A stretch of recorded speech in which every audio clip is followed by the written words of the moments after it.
Miongoni mwa siri ambazo asilimia kubwa ya binadamu hawazijui ni kuwa chochote ambacho kimejidhihirisha katika ulimwengu wa damu na nyama kilitokea kwanza katika ulimwengu wa kiroho, na ndio maana huwa tunaambiwa tukiwa na imani ya kweli tunaweza tukahamisha hata milima. Ni kwa sababu imani ya kweli inapokuwa thabiti, chochote ambacho unataka kukifanya huwa kinatimilika kwanza kwenye ulimwengu wa kiroho.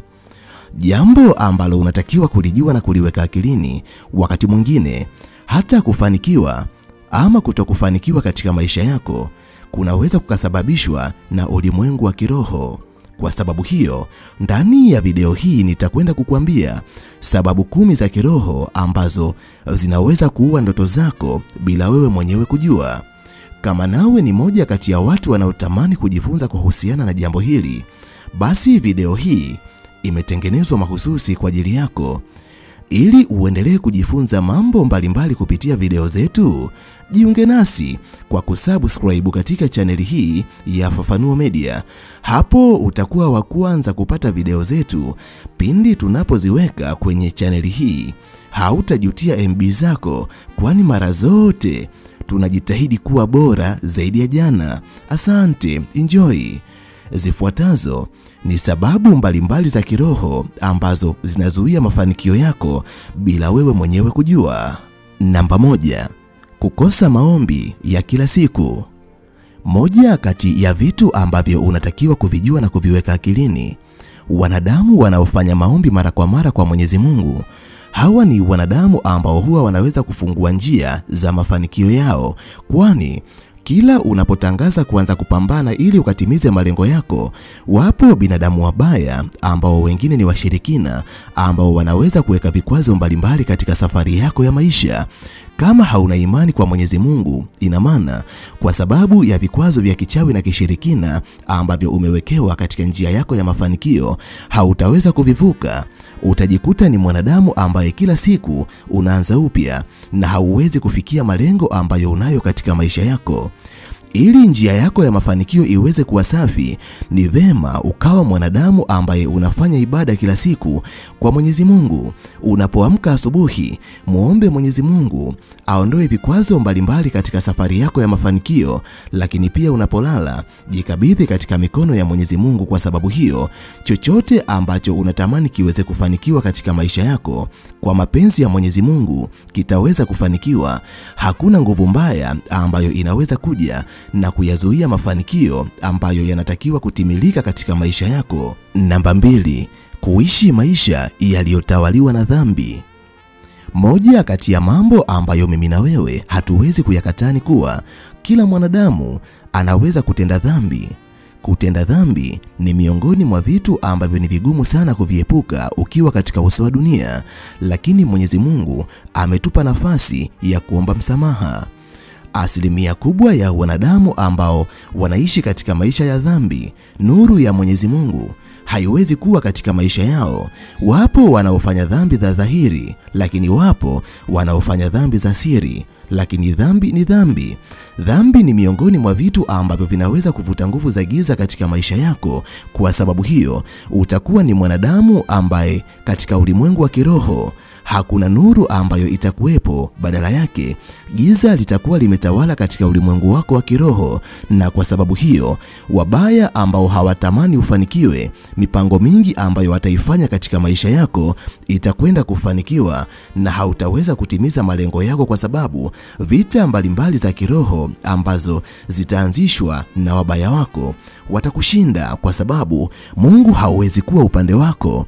Ili ukawe miongoni mwa wanadamu wenye mafanikio katika maisha yao, hakikisha unakuwa mwanadamu ambaye unapojitambua umemkosea Mwenyezi Mungu, omba toba muda huo huo, ili maisha yako yatawaliwe na nuru. Na maisha yako yatakapokuwa yametawaliwa na nuru, ni vigumu sana watu wabaya kuweka vikwazo katika maisha yako. Namba 3, kutosamehe waliokuumiza. Kutosamehe ni jambo ambalo asilimia kubwa ya binadamu hulitazama kwa jicho la kawaida, wala hakuna mwanadamu ambaye anaweza kuliwekea uzito jambo hili katika maisha yake. Lakini laiti ungeujua umuhimu wa kusamehe katika maisha yako, ungekuwa miongoni mwa binadamu ambao wanaweza kuwasamehe watu hata kabla ya kuomba msamaha.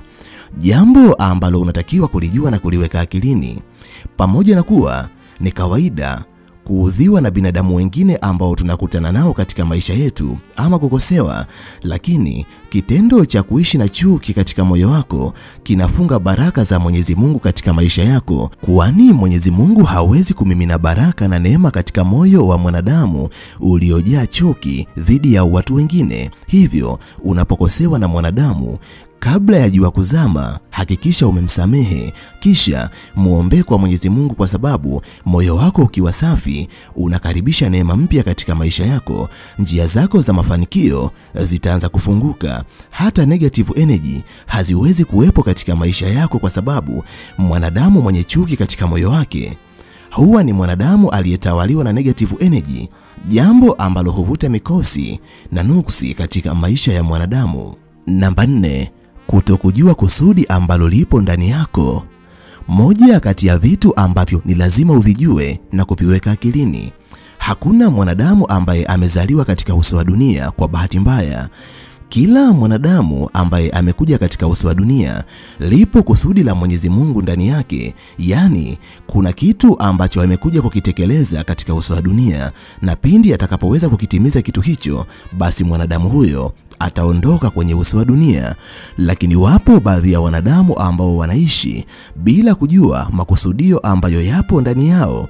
Kitendo cha kutojua kusudio ambalo lipo ndani yako kinapelekea ushindwe kuwa miongoni mwa binadamu wenye mafanikio, kwa sababu mafanikio ya kweli katika maisha ya mwanadamu ni pale ambapo mwanadamu ataweza kugundua kusudio ambalo lipo ndani yake. Kama hujui Mwenyezi Mungu alikuumba kwa sababu ya nini, utapoteza nguvu nyingi kufanya vitu ambavyo haviendani na kusudio lako, na ndoto zako zitakuwa zinakufa kwa kukosa mwelekeo wa kimungu. Hivyo hakikisha unajitambua wewe ni nani, umekuja duniani kufanya nini, na ukishaweza kulijua kusudio ambalo lipo ndani yako, basi utakwenda kuwa miongoni mwa binadamu wenye mafanikio makubwa, kwa sababu utaishi maisha kulingana na kusudio ambalo Mwenyezi Mungu ameliweka ndani yako.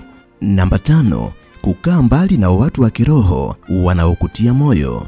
Moja kati ya vitu ambavyo unatakiwa kuvijua na kuviweka akilini, shetani na watu wabaya wanaweza kutumia hila zao kukuvuruga pale unapokuwa peke yako, kwani kuna wakati wanaweza kuleta vikwazo mbalimbali vitakavyoyumbisha imani yako, na utakapoyumba tu, basi wanatumia gepu hilo kuweza kuyavuruga maisha yako. Lakini pindi utakapokuwa karibu na binadamu wa kiroho, yani watu wanaoweza kukutia moyo, watakushauri na kuirejesha imani yako ambayo ilikuwa inakaribia kuyumba, na mara zote utajikuta unakuwa jasiri ambaye hauwezi kuogopa vikwazo wala majaribu ya shetani ambayo yanakuja katika maisha yako, kwani unahitaji kuwa na binadamu ambao wanaweza kukuombea, kukutia moyo, kukushauri ili kuifanya imani yako izidi kuwa thabiti. Kwa sababu hiyo hautakuwa miongoni mwa wanadamu ambao shetani pamoja na binadamu wabaya wanaweza kuvuruga mipango na malengo yao. Namba 6, kuyakubali maneno mabaya ya binadamu wengine juu yako. Binadamu wanaweza kuzungumza mambo mbalimbali juu yako. Wapo binadamu wanaoweza kuzungumza maneno chanya juu yako, na wapo binadamu wanaoweza kuzungumza maneno hasi juu yako. Lakini jambo ambalo unatakiwa kulijua na kuliweka akilini, kama utakuwa mwanadamu ambaye unakili ama unayakubali maneno mabaya ambayo binadamu wengine wanayazungumza juu yako, utakuwa umekili kwa kinywa chako, na katika ulimwengu wa kiroho maneno yana nguvu. Ukikubali maneno ya laana, kejeri au maneno ya hautaweza, basi unakwenda kufunga ndoto zako. Hivyo inawezekana binadamu wengine wakawa wanadhani hautaweza kutimiza kitu ambacho unakipambania. Hata wakiongea mbele yako, pingana na kauli zao, kwa sababu waelezee kuwa una hakika utaweza, kwa sababu Kama ukiyakubali maneno yao, ndani yako utaipoteza nguvu ya kwenda kutimiza kitu ambacho unataka kukitimiza. Lakini kama utayakataa maneno yao, amini usiamini, utakwenda kuwa miongoni mwa binadamu ambao pamoja na kuwa watu wengine walidhani hawatoweza kutimiza ndoto zao, lakini wewe kwa sababu ya imani ambayo ulikuwa nayo ndani yako utakwenda kutimiza malengo yako. Kamwe usikubali binadamu wengine wanapokutamkia maneno mabaya kwa kuyakiri kwa kinywa chako. Namba 7, kutoamini ahadi za Mwenyezi Mungu katika maisha yako. Yapo maandiko mbalimbali katika vitabu vitakatifu ambavyo tunavitumia katika imani zetu. Katika maandiko hayo kuna ahadi mbalimbali ambazo Mwenyezi Mungu ameziweka bayana katika maisha ya mwanadamu. Jambo ambalo unatakiwa kulifanya katika maisha yako, iamini kila ahadi ambayo Mungu ameiweka juu yako. Mtumainie yeye, kwa sababu Mwenyezi Mungu anapoahidi kitu huwa hauwezi kubadilika. Kitendo cha kutoamini ahadi za Mungu katika maisha yako, imani yako huwa inaanza kupoteza nguvu na ndoto zako huenda zisiende kutimia, kwa sababu kama Mwenyezi Mungu aliahidi atakupambania dhidi ya watu wabaya, usipomwamini, ina maana watu wabaya watakuwa na nguvu na mamlaka katika maisha yako, na kwa sababu hiyo wanaweza kuvuruga malengo na ndoto ulizokuwa nazo katika maisha yako. Ili ufanikiwe, hakikisha unamwamini Mwenyezi Mungu kwa moyo wako wote, akili zako zote na nguvu zako zote. Namba 8, kuishi kwa kulinganisha maisha yako na maisha ya watu wengine.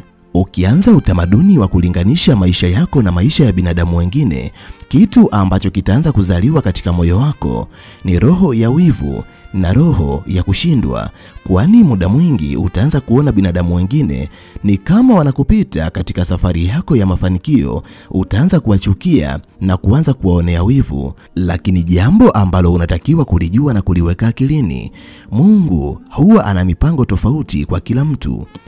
Mipango ambayo Mungu anayo katika maisha yako ni tofauti kabisa na mipango ambayo Mungu anayo katika maisha ya mtu mwingine. Hamwezi kufanana kwa vyovyote. Kila mwanadamu atafanikiwa kwa namna yake. Ukianza kulinganisha maisha yako na maisha ya watu wengine, unakosa kile ambacho Mwenyezi Mungu amekuandalia katika maisha yako. Utaanza kujawa na wivu na chuki zisizokuwa za msingi, na mwisho wa siku wivu na chuki vitazuia baraka za Mwenyezi Mungu ambazo zilitakiwa kumiminika katika maisha yako. Namba 9, kutokutoa sadaka ama kufanya mema kwa binadamu wengine. Moja kati ya siri ambayo binadamu wengi hawaijui ni kuwa kadri mwanadamu anavyozidi kujitoa, aidha kwa kutoa sadaka ama kuwasaidia binadamu wengine, ndivyo anavyozidi kufungua milango ya baraka katika maisha yake, kwani unapotoa Mwenyezi Mungu anakuzidishia. Ukikosa moyo wa kutoa, unafunga njia zako za kupata msaada wa kiroho na kimwili. Hivyo, kama wewe ni moja kati ya binadamu wanaotamani kufanikiwa, hakikisha unakuwa mtu ambaye unaweza kuwasaidia binadamu wengine, kwa sababu unavyosaidia binadamu wengine ndivyo unavyofungua milango ya kiroho ya kupokea misaada kutoka kwa Mwenyezi Mungu, pamoja na kwa watu ambao Mungu anawatuma kuja kuwasaidia binadamu wenye roho nzuri kwa maisha ya binadamu wengine. Namba 10, kutokuwa na imani ndani yako kuwa unaweza kutimiza ndoto zako. Moja kati ya vitu ambavyo unatakiwa kuvifanya ili ukawe miongoni mwa binadamu ambao watakwenda kufanikiwa, hakikisha unajiamini wewe mwenyewe. Kuwa na imani ndani yako, muamini Mwenyezi Mungu, kwani utakapokosa imani, hata Mungu hana cha kufanya katika maisha yako. Imani yako ndicho chombo ambacho kinaweza kukuunganisha wewe katika dunia ya kawaida na dunia ya kiroho. Na wakati mwingi utakapokuwa na imani ya kweli kuwa kwa hakika malengo yako yatafanikiwa, basi malengo yako yakishatimia katika ulimwengu wa kiroho yatajidhihirisha katika ulimwengu halisi. Hakikisha unakuwa na imani kuwa ndoto ulizokuwa nazo kwa hakika zitakwenda kutimia. Mimi kwa leo ninaomba niishie hapa. Ninahitimisha nikiamini kuna jambo kubwa ambalo umejifunza. Ninakutakia wakati mwema. Asante, bye. Tukutane katika video ijayo.